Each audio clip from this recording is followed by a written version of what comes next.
What's your reason for running your business or working in whatever position you're in? Business is hard, and having a personal why that's deeply and truly meaningful to you is a must if you're gonna make it. In today's interview with Kenny Nguyen, he shares the challenges he went through building a career after being incarcerated when he was 18 years old. And the most inspiring thing he read from a book that changed his entire mindset about how he thinks of winning and going for it in business. Plus, his personal why he does this and how that helps him power through and persevere through the most challenging aspects of growing his landscape company. We weren't getting the leads that I knew we could. We weren't getting the right leads. What started happening is that our leads are more qualified. Our sales have probably gone up by about 10 to 15% a year. We're going to increase our sales volume by $1 million in a year. Hey everyone, Jack Jostes here, and welcome to the Landscaper's Guide. Hey, if you're new to this show, it's all about sharing inspiring stories about sales, marketing, leadership, mindset to help you grow your landscape company. And if you haven't already, you've got to subscribe at landscapersguide.com. I'll send you my top 3 podcast interviews and some notes about how I could send you beef jerky. Yes, an actual bag of beef jerky. So check that out at landscapersguide.com/podcast. And right now I'm excited to share that I am recording my first in-person interview at the Ramblin Jackson video podcast studio in Colorado. This is where I work every day. I bought this place a year ago, and it took a good year to really get everything dialed in. It's a 500 square foot garage that was a filthy dump when we bought it. But when I came in here, I envisioned an in-person podcast studio with lights, and a lot of work went into it. We hired Colorado Concrete Repair. Our client came and they stained and sealed the concrete with concrete or with acrylic. It's this beautiful floor. Kevin, our local SEO strategist, flew out from New York and taught me how to do some woodworking, and we built these wood walls. And we painted in here. We've got cool lights. Anyways, I'm super excited to do this interview because I love doing things remotely, but meeting in person with people, you just got to check out today's episode. So if you're normally listening to this show, that's cool. Check out the show notes for a link where you can at least pop onto YouTube and get a glimpse of the new studio.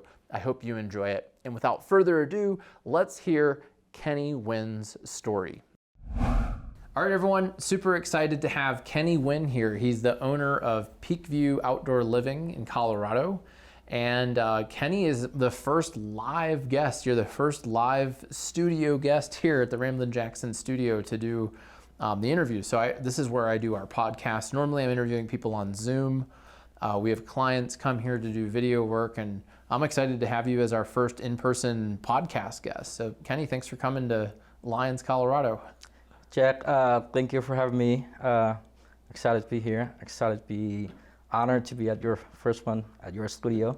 Yeah, well, so it was good. You know, you now run Peakview Outdoor Living, and tell us just a little bit about Peakview Outdoor Living. How long have you been running the company, and what all do you guys do? So at Peakview Outdoor Living, we specialize in, like the name said, outdoor living. We build anything from paver patio, outdoor kitchens, fire pit, seat wall, pavilions, outdoor amenities such as bocce ball court. That's what we specialize in. That's cool. So have you built many bocce ball courts for people? Once. In fact, we just wrapped up a project in Lafayette. And they loved it. They enjoyed the bocce ball court with their family. So when you're building a bocce ball court, how did you what did you look up to get ideas for that?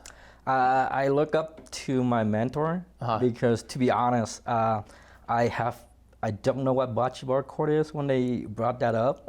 So I even told them up, I don't know what bocce ball court is, but I will look it up.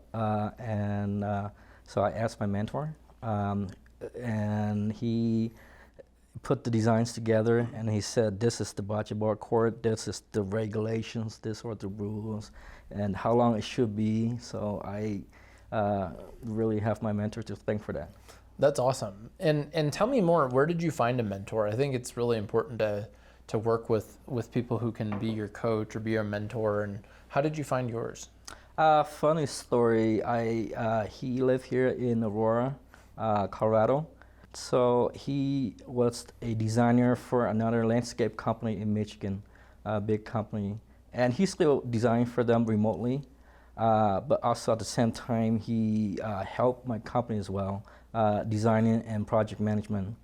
How I found him, it's one of the supplier. He designed the landscape for his daughter's house. And where in Michigan, he worked exclusively with Unilocks, and they're big in the East Coast. And so he reached out to the supplier here and asked them, who work with Unilocks products out here.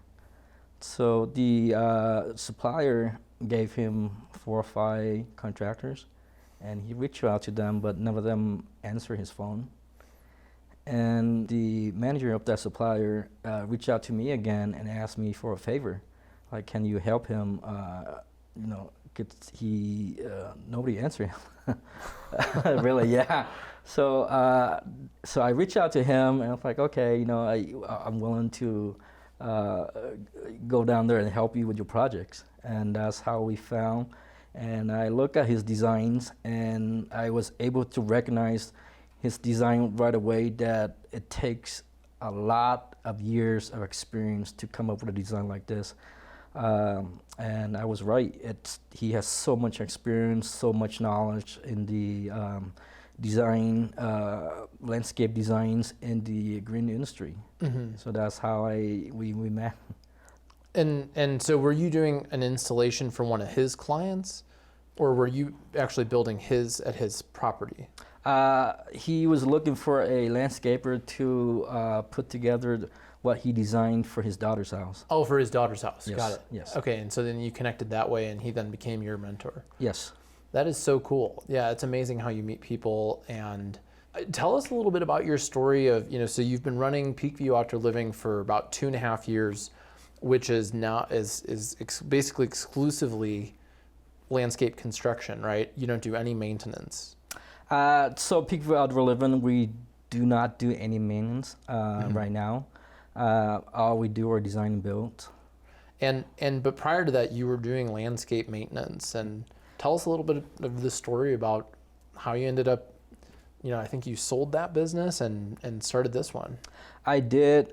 So what happened is maintenance, it takes a lot of time away from my family. I was working, since when I wake up 6, 7 o'clock to really sun's down. So I, start reading. I have to look for somewhere else. I said to myself, this is not the way to live. This is not family. So I did a lot of research. I reached out to companies that does design and build and successful at it. And I basically reached out to them and said, hey, how did you do it? Can you share your story? How did you get here?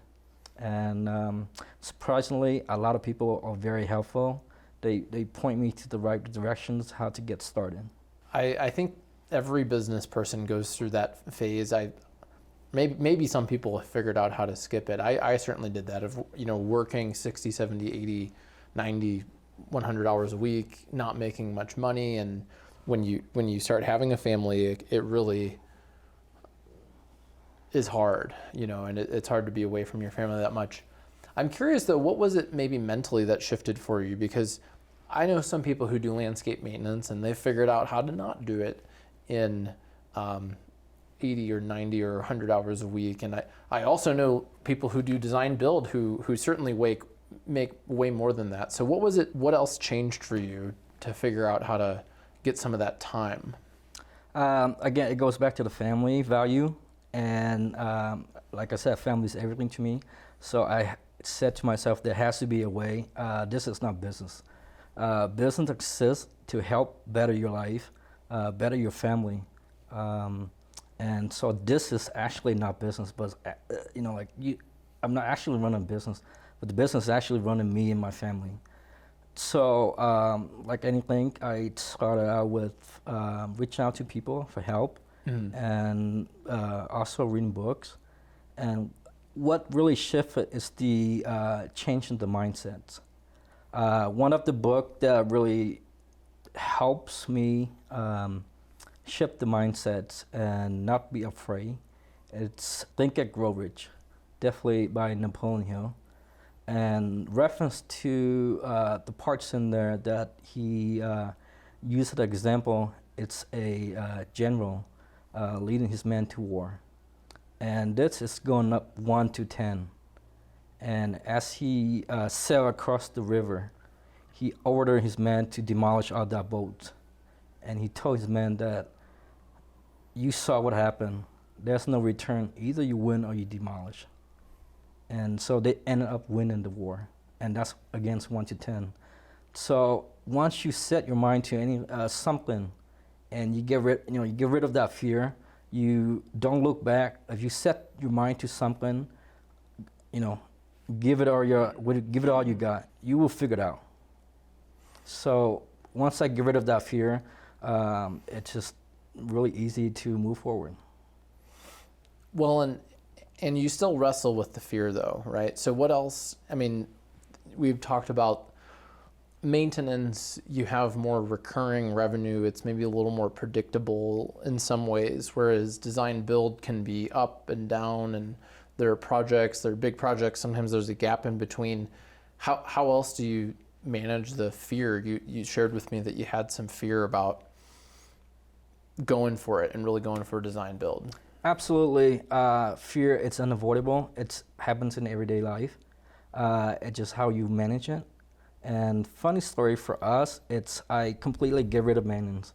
And I said, design and build, either I success or I'm gonna get rid of it completely and do something else. So once I settle what I really want to do, I focus on it and I find ways to do it. It sounds really easy, but at first I have no idea what I was doing. I am the type of guy that does a lot of experiment. So I throw a lot of stuff and want to see what sticks. And one of the most fear that when people go for maintenance is they don't have enough leads. Where are the clients coming from? We are new to the area. We don't have a lot of experience. Our name, nobody knows us. So, that's a big change. And, if you don't have jobs coming in, how do you keep the lights on your company? How do you make payroll? And how do you pay yourself? So, but like I said, laser focus and yeah. Well, and one of the things that, we're right about to launch the new Peakview Outdoor Living website. I'm super stoked. It's going to come out in June. Right now it's the end of May. This will probably come out in June. So check out their new website, see the show notes for a link. I'm really excited about that. You also had a lot of really good things already implemented in your sales process around qualifying leads and saying no to the wrong fits. Tell me a little bit about how did you learn how to do some of that, and what is some of the process that over the years you figured out has really helped you get the right clients and then keep that family time that you treasure so much? That's a great question, and definitely one of the things that really changed my mindset as well. I somehow found this group online, and it's a coaching program. And I signed up for that coaching program. They really changed my mindset. And for example, before, I would say not too long ago, probably less than 2 years ago, I wanted the mindset that, for example, if I was doing a proposal for that, say an outdoor kitchen, and say the outdoor kitchen costs $40,000. And in my mind, I was like, oh, this is way too much for the client. And I tried to talk myself, lower that down.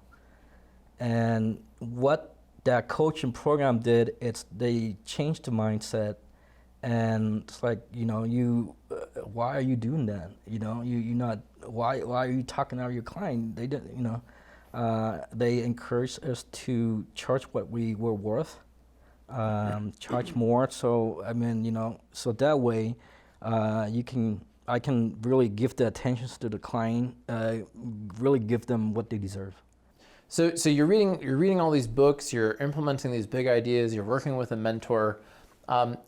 Would you be okay sharing with us, how did you start doing landscaping? What's the story? Yes. So I got into the green industry when I first moved to Colorado in 2003, 2004.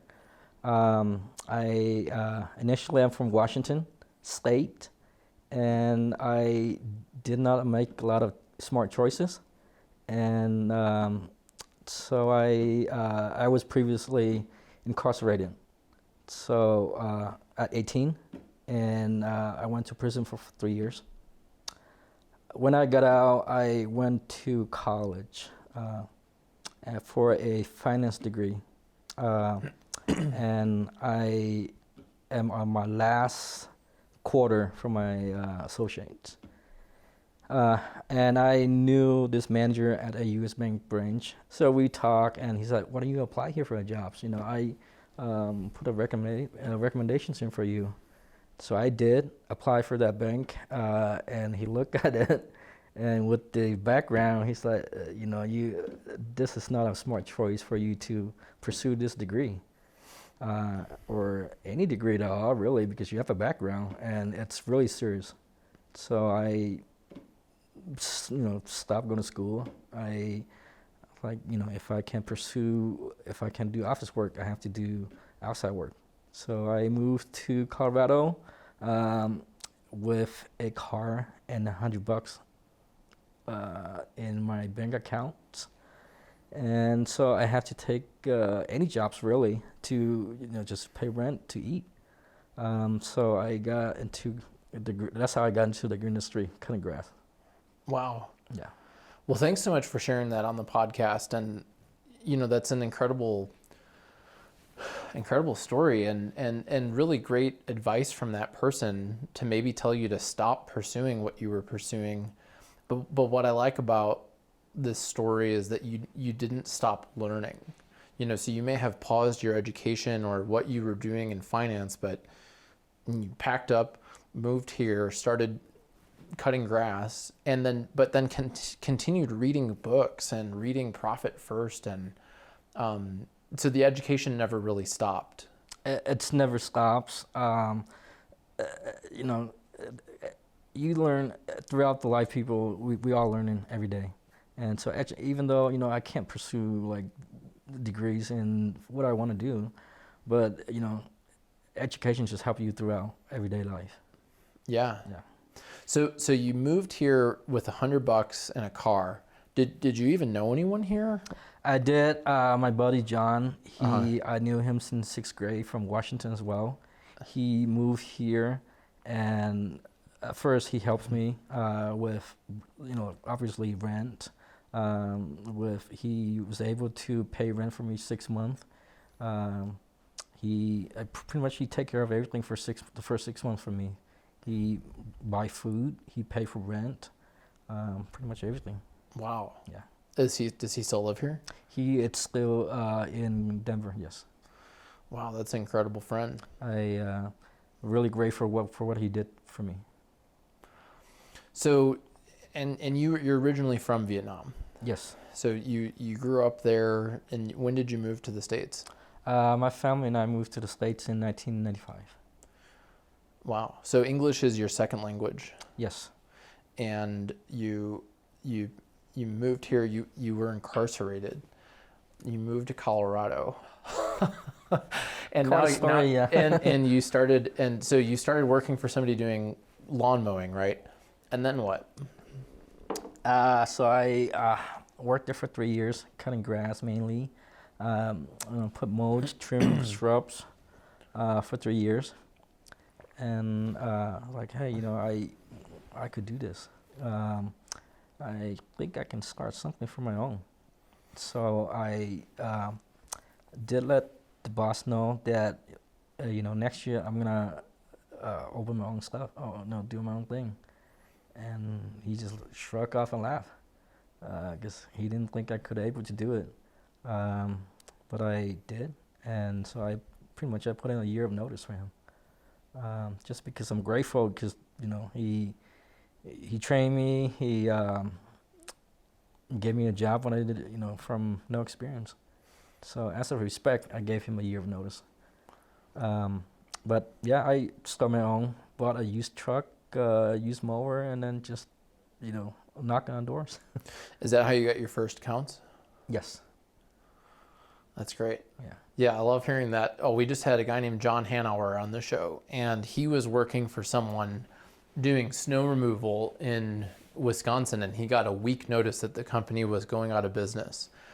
And he got a loan, he got a truck, and started knocking on doors doing sales to survive, right? And that was actually the first thing I did here in Colorado. I did door-to-door sales as a milkman at a dairy farm, and it was hard work. It was a great learning experience. And someday, in some ways, it was really fun, and then on a lot of days, it just was not fun.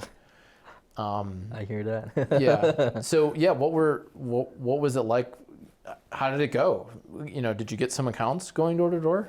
I did. I also get a loan from my family, a small loan, just get it going. Print some flyers out, send it out. So I got it going. Definitely not a fun experience. As in business, everything could start out rough, but we all have to start somewhere. And the hardest thing, it's the first steps. When you took the first steps, the second and third step become easier. Yeah. Get things started rolling, that was hard. But, after that, it just kept going. So Getting started was awful. And I had no idea how much to charge anyone for anything. Did you, when you were going door to door, did you know how much to charge? I'm looking at myself right now. I have no idea what I was doing. Yeah. I would just put a number from thin air and just charge people, and that's a terrible way of doing business. Yeah. So I don't know. I guess there's a different way of doing it. Like you could hire the coach first, or like get a mentor first and then go and do it. I guess, right? But sounds like we did it the same way, where you just kind of go and do it and then figure it out and then ask for help. But now you're doing pretty well. We doing okay. Yeah. Yeah. Well, you're 2.5 years in, but I think you're really far along.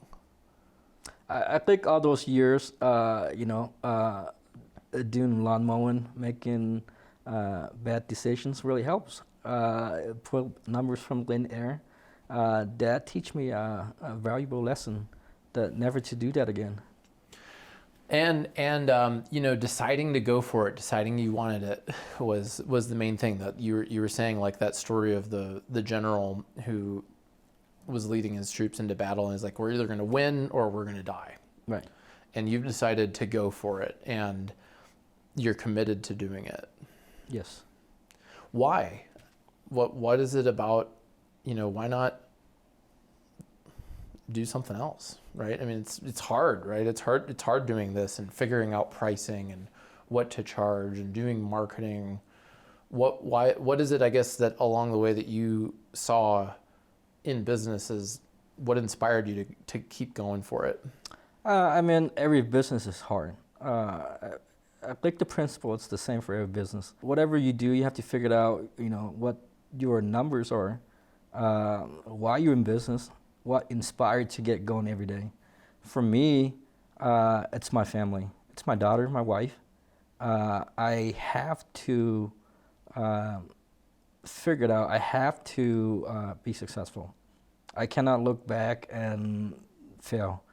So that allows me to do creative thinking. I have to figure out a way. If there's a problem arise, I will figure out a way. One way or the other. It's always a way. And like I said again, family is everything to me. And this is hard work. Outdoor living, it's hot. It's really hard work, but I love doing it. And really at Peakview, I truly believe that, you know, we build projects to connect people, help families connect with their families, and also nature as well. Colorado is a beautiful state. We have beautiful weather. A project we just did recently in Lafayette, this couple, they built like a full blown out outdoor living space. And when people, you know, that got me thinking, like, why are they doing this? Why are they sponging like a bunch of money for this? And so the reason why they did it is to bring their kids and their grandkids over to, you know, hang out, to get a deeper connection with their kids and family. And that really inspires me, that give me the satisfaction that, you know, I make a difference in family. I give them a place to, you know, make a connections.